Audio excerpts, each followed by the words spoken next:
I called Bud last night and said, I asked Bud to come down and do this press conference so I could get on a plane and go to the Gold Coast. And he actually thought I was serious. But thank you for those kind words, and thanks for everyone turning up. But I'll give you a bit of background. I always thought that this would be my last contract at the Sydney Swans. I was thinking, the end of next year was probably, if I could get through to that point, it'd be a good time to get through to that. Would have worked out well with the family. My daughter was finishing school, and thought that was a good time. I thought, maybe 15 years, 23 years on the coaching staff is a fair go. I also started, over the last 18 months, as Andrew said, started talking to them, and I'd always been interested, and as Andrew mentioned, we'd always talked about something beyond coaching, and I'd always been interested in that. And about 18 months ago, I said to Tom and Andrew, I'm not sure whether I can get through the end of next year, and so we sort of said to see how we go, and I was really fortunate this year to see the progression of the team play some of the best football I think we've ever seen for this footy club. And about halfway through the year, the team was going unbelievably well, playing some incredible football. We were playing in front of sold-out crowds every week. The membership was going berserk. The feeling at the SCG was enormous. And I said to Tom at that point, I'm not sure whether I can get through the end of next year. And he said, maybe we'll park it. And Tom and Andrew suggested that we'll talk about the end of the year. And towards the end of the year, I thought, maybe I can. Maybe I can and get through to the end of the year. Maybe I can get to the end of 2025. As what always happens after any season, every coach goes into a mode of you take a deep breath and you go. And I really appreciate the time that Andrew, yourself, and Tom gave me to think it through and to think what's best for myself and for the football club going forward.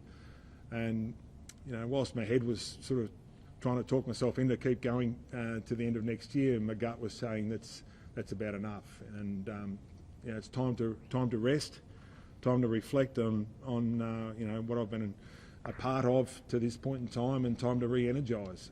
And probably the only way I could properly do that would be to stop.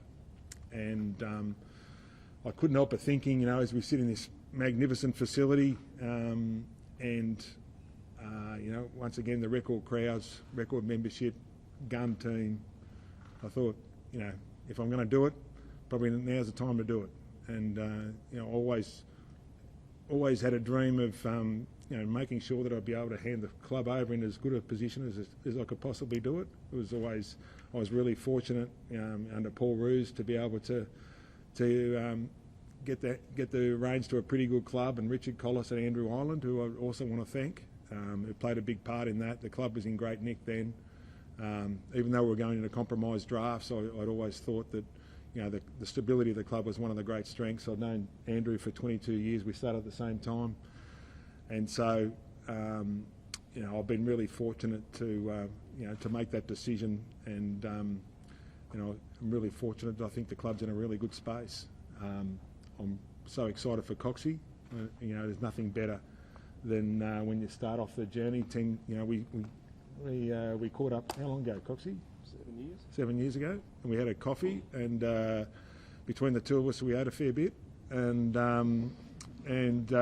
talked about maybe he and Kerry and the family coming over from WA, and from the moment that we met, we sort of had a great bond, really, didn't we? We sort of got on really well, and I so enjoyed his company, and fortunately on the plane on the way home, he made the call with Kerry to journey across the other side of the country, and commence his coaching journey. And I'm so pleased and proud to be able to sit here with Coxie today and be cheering from the grandstands as he goes forward. But I also want to, just before I open it up to questions, hand it over to Coxie. I wanted to thank everyone that I've been involved with.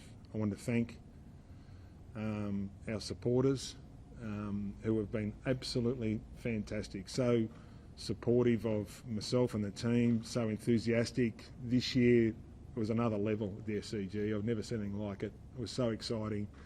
I want to thank those people who were able to support us for so long. Hopefully we've given a bit back and you've been able to enjoy the ride as well.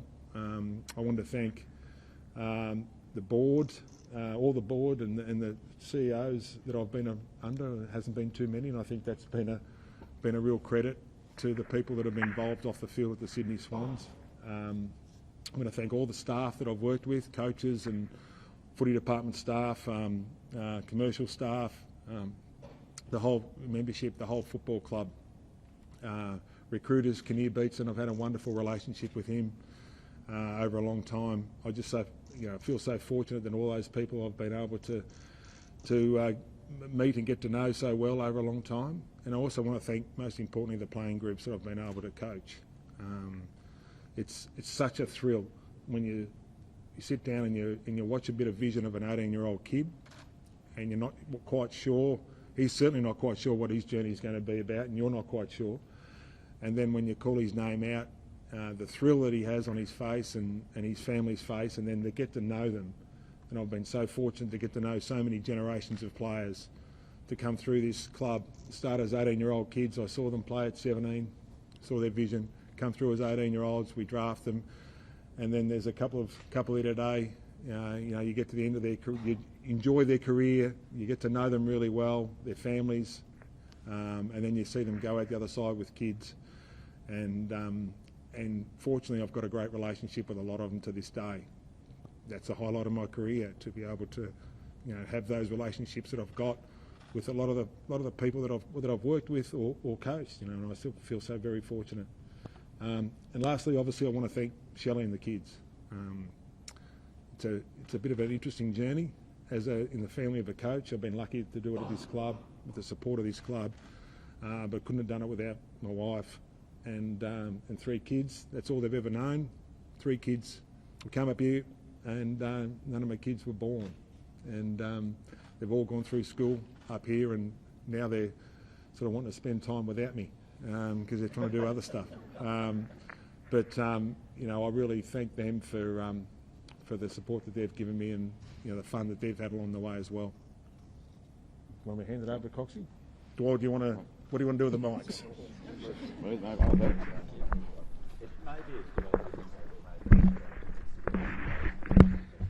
Oh, I'm not sure whether Andrew likes that. Andrew,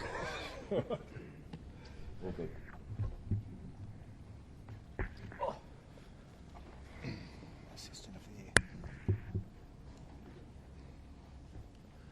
Well, firstly to Andrew, Tom, Leon and the board, thanks very much for the opportunity to be able to coach this amazing football club.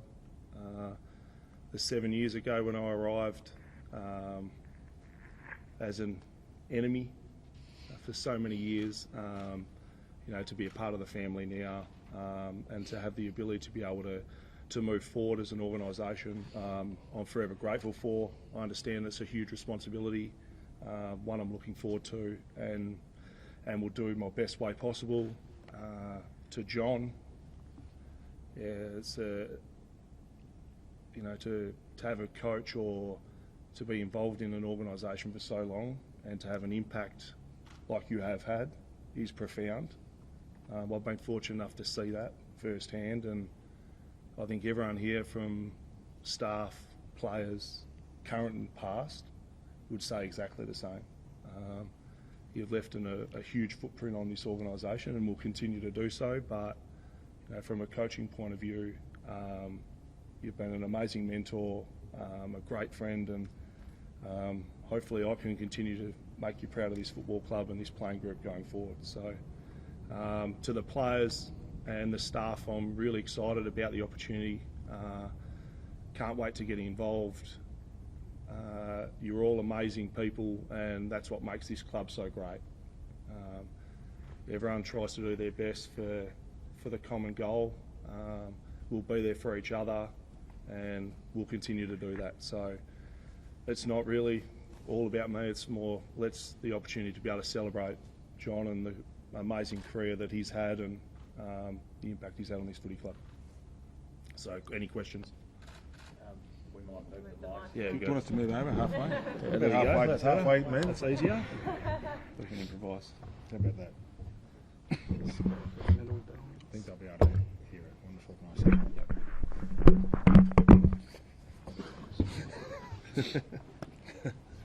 Musical chairs.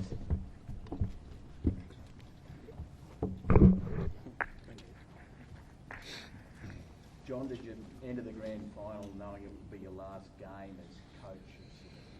I didn't know. I didn't know at that point. Sometimes you need just a bit of time to work it out. In my last game as a player was a premiership, and I sort of pulled the pin after that. I didn't know whether that would be my last game or not. I wasn't 100% sure. It's hard to know exactly at that point in time. All I know is that halfway through the year, and even before that I was talking to Tom and Andrew about it, that I wasn't quite sure, and so I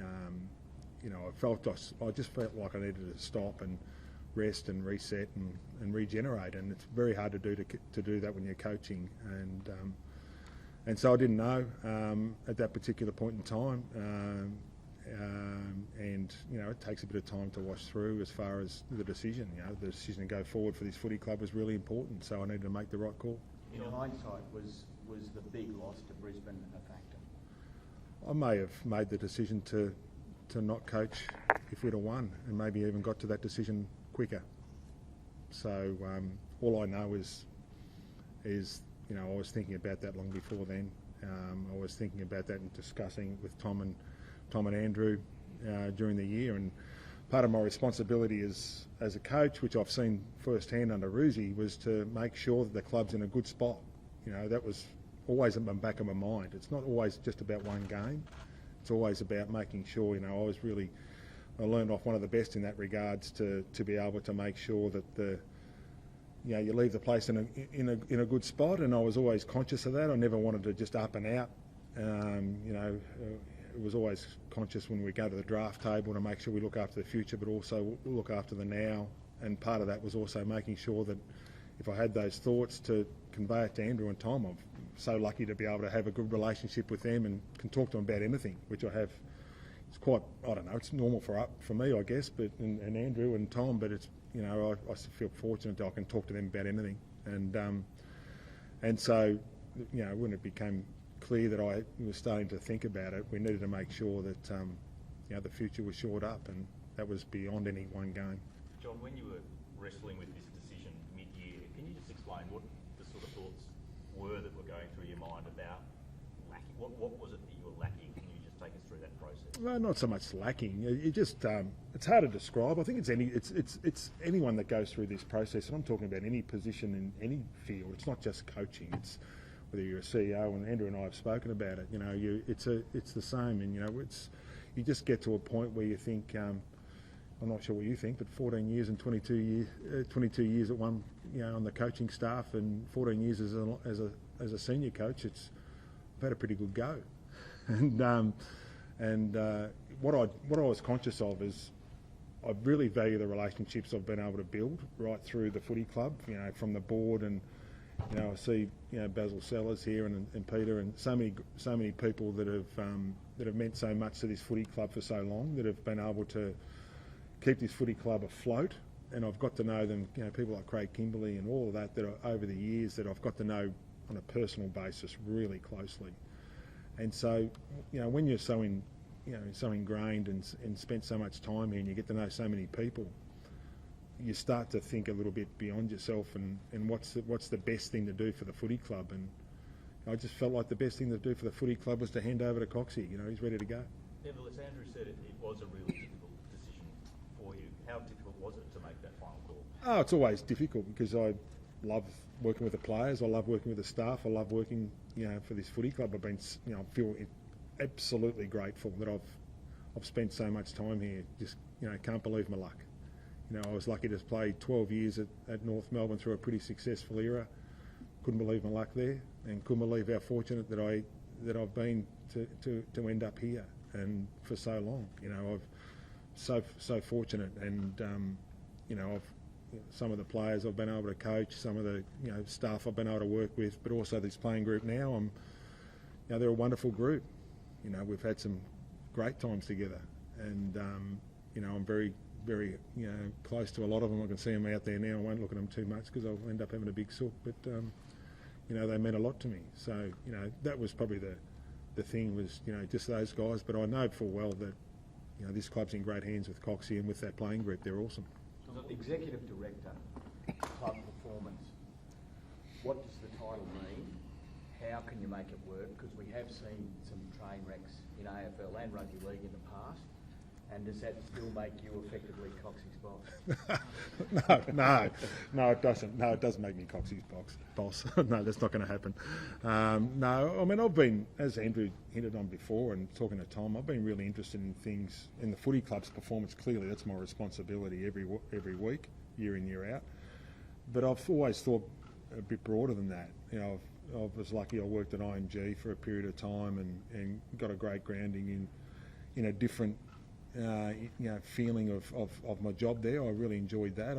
I did some stuff at the Players Association. I've done different things over my time that really made me sort of think a bit differently about the game of football. And so, whilst I've been coach of this footy club, I've loved the fact that our staff, and I've been really, looking at those guys and thinking, it'd be pretty good to do some of that stuff too.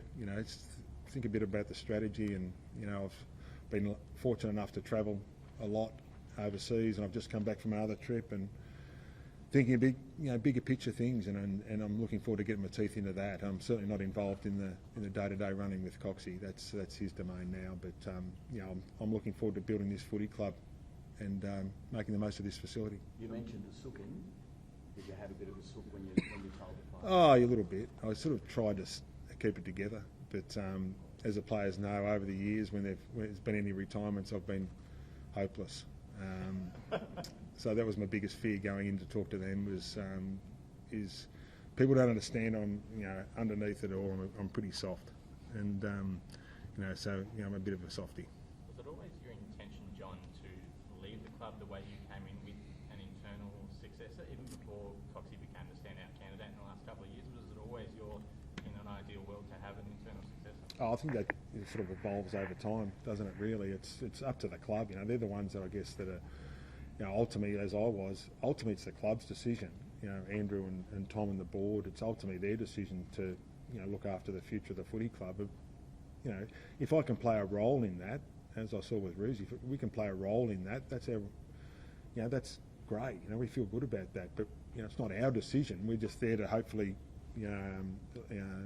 give responsibility and we've been able to do that with Coxie and our other coaches as well. Try and give them responsibility, the opportunity to grow, and if that works out and the club are happy with that, fantastic. And is the door totally shut on coaching in the future, or? I can only just comment on how I feel today. I just need to rest, and I need to regenerate myself into whatever I do in the future. And my first thoughts are, what can I do here? That's my, what can I do with this? What can we do with this? It's a pretty good joint. And if the Tassie Devils came knocking, would you be interested? I'm not talking about the Tassie Devils. Let's just get through today. John, I think my question is not why you're running out of steam, but how did you maintain it all this time? To keep reinventing the team, be perennial contenders. It's a 24/7 job, isn't it? Yeah, I kept on feeding the steam engine. I'm a good eater. But no, it's a good question. It's I've been able to see generations come through, and I don't think people sort of really appreciate how hard it is, the AFL competition with a draft and a salary cap, and the draw. All the things are designed to play finals one year and be out the next. I've just got back, as I said, from overseas, and they can't believe how many challenges there are in the competition to be able to stay at that level. I've been really fortunate that the players that we've had before my time, and some of them are here today, they have been great role models for the next group coming through, and I've seen that firsthand. I've seen it work. They've been able to set up a system that, without it being formalised, that this is what we do, and that's been really important to be able to see. And I've been incredibly lucky to work with so many good people, so many great coaches, great mentors, great friends, and you know, people like Kinnear, Andrew Ireland, you know, Dean Moore, Charlie Gardner, these guys that that you know, at the coalface of footy clubs, you know, with the coaches have been incredible to work with and really good fun. You know, it's you know, it's been fantastic, and it hasn't been hard to do. It's a challenge. The industry's a challenge, but it's, you know, it's been enjoyable as well. John, you mentioned 4 rooms before. Is similar sort of transition period away from the head coach role? Is there anything you can learn from the way he approached that, having also sort of seen that? I haven't got enough money to buy a property in Hawaii. Although I spoke to him today and said maybe save a room up when I go over there. But no, I don't plan on going to Hawaii. So that's the thing that I won't do. That Brucey's done. But no, I think, you know, this is about this one now, and you know, it's about the club going forward and these blokes here in Coxie and the staff going forward, and you know, that's what I'm excited about. You know, I think you learn from the past, but you embrace the future in whatever you do.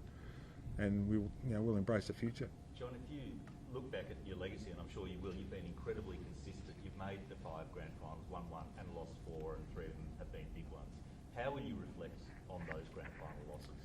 Oh, I think that's just part of life. It's you know, I think, you know, in the end we would have loved, not for myself, because you know, I was always confident in what I can do. So it wasn't about myself. Grand finals, it's more about the people. It's more about the other people. It's more about the players. It's more about, you know, the board, Andrew. It's more about the staff. It's more about you know, the supporters, your playing group. You know, it's more about that. You know, I didn't need it for me. It's more about the other people. But you know, that's part of sport. And you know, what you can't underestimate is how hard it is to play finals every year. And how difficult it is to be top 4, and how hard it is to get there. It's a real challenge, and you know, we've been fortunate to be involved a lot. And you know, I look at the blokes out here that have played 20+ finals games, and I think you know, that's always been a big driver of mine. John, you mentioned the fact that you feel like the club's in a good place, and that was really important for you, but also the fact that footy is in a good place in New South Wales. That must be something that you did of extra satisfaction. Yeah, I was born in New South Wales, and played footy for New South Wales, and so you know, that's one of the other drivers for me, is seeing the growth of the game up here, certainly at the high level. You know, I think we've still got a bit of work to do at the community level, but if you look at what's happening at the SCG, it's just extraordinary and so much fun. And I think that's you know, I take great pride in that. There's many times I've walked back here this year to this wonderful facility along Drive Avenue and talked to the supporters and just thought, how good's this? You know, this is in a really good spot. Would you say you're most proud of the growth of footy in the state over that 2012 premiership? Oh, I think that's, you know, the evolution of the game up here has been critical. It's the most competitive sporting market in the world. From a coaching perspective, I'm fortunate to know a lot of the coaches up here, and I've learnt so much from rugby league, union, the soccer guys. I've, you know, learned a lot from them. But what I've really looked back on, when I started in 2002, there was hardly a goalpost up here, and now I go around and just take great pleasure in seeing a lot of the goalposts that are up, and a lot of the schools are now playing sport, which my kids were part of. Wasn't playing AFL at the start, but now they are. That's been great to see. And you know, we haven't been about competing with other sports up here. It's about giving an option, and my kids played every sport, and I think AFL as an option is a legitimate option now for people in Sydney, and I think that's fantastic. Probably just a few more, guys. Dan, we've heard John say that it was about 18 months ago that he approached the club thinking about finishing up in 24 or 25. When did you sort of become aware of the possibility that there might be a job coming up for the Swans? I think one thing the footy club's always done is try and develop the people that are within it, whether it be the footy department or anyone within the 4 walls of this organisation. And I saw John's known for a period of time, probably as a footy club, that always wanted to be a senior coach, hence the move over from WA. It was a big one for our family at the time, but it was one you had to do. So, you know, we've had constant dialogue with the footy club and with John all the way through it. The opportunity that I was presented, certainly towards the end of last year, to be able to do the off-season, sit with John and go through the recruiting phase, draft, staff hiring process of getting a program ready, and then the ability to be able to do it again this off-season. You know, as a testament to John to allow that to happen, to promote and help his people. But yeah, we've sort of stayed in constant dialogue all the way through, and the possibility arose, and I'm really excited about it. When you knocked back the Eagles, Dean, in August, I think it was, this year, did you have an inkling that this sort of succession plan was about to happen? No, there was no sort of, there was nothing in place through that process. So mine was a family decision. The ability to really enjoy where we are as a family, and with the possibility of hopefully coaching this great club in one day. So yeah, there was nothing sort of documented. I told West Coast through the process once, and that was it. So from there it was about trying to make sure that we had a footy club that we needed to make sure that we could play our best footy through that process, and if this was to eventuate, great, it has, and I'm looking forward to it. Do you feel there's a need to do anything different? You've been part of the system here, and apart from the grand final, it's worked beautifully, hasn't it? Yeah, I think that's one thing that I'm extremely proud of this organisation, is the sustainability of performing at the highest level. And our players produced some amazing football this year, and something we're really proud of. So we want to make sure that we can consistently do that. There'll be some little tweaks that I do differently than John, but overall, it's a well-run footy program. It has been for a long time, and we'll make sure that we give the players the best chance that they can continually perform, improve, and enjoy their time together whilst they're here. What does it mean to you to get an opportunity to coach your club, and it's obviously something you've aspired to for a long time? What does it mean to you? Yeah, when last Tuesday came, it was, and when the opportunity, it's a massive thing for myself and our family. I suppose my playing career ended, and when it finished, I was all about how can I try and help players experience what I experienced. So for me, I got the opportunity to be able to play in grand finals and play at an amazing football club, and learn from when you first got there to when you left with a young family. So for me, it's about trying to make sure that they have an experience that they play some really good footy, they enjoy it, doing it together, and then when they leave, hopefully their life's set up that they can go on to the next phase of their life. So I couldn't wait. Johnson, there's a huge audience here for you. It's not just the players, it's obviously all the staff members of the club. What does it mean to you to have so many people come here to effectively say goodbye to you in this role? Oh, they're here for Coxie, I think.